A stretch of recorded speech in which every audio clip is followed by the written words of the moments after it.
So the next thing we want to talk about is using polynomials to find perimeter. Polynomials to find perimeter.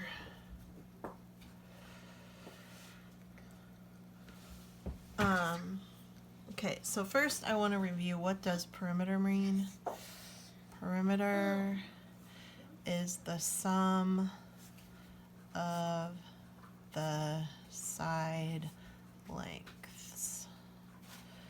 So if we have a shape and I want to know how much fence or how much distance it is to go all the way around the outside of that shape, that is my perimeter.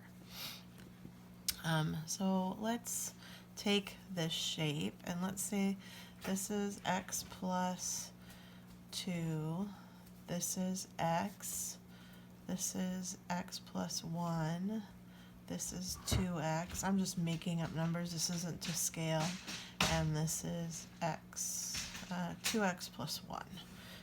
Right, so it is not the same length all the way around. So my perimeter is going to be adding up all of these sides. So I have a side that is x, and x plus 1, and 2x, and 2x plus 1, and x plus 2. And I want to make a note about my use of parentheses here. I am using parentheses so I can clearly see that I have all the side lengths. I can tell which they are and tell them apart from each other. But mathematically, they're not really doing anything. They're just there to help me visually organize my information by the side lengths. It is different than when we do something like this, where we just have a number up against the parentheses, and then these parentheses indicate multiplication. This would be the same as 3 times x squared y or 3x squared y. Okay, that is a different use of parentheses, but it's the more common use that we're used to seeing. And so often when people see parentheses like this, they start trying to multiply everything.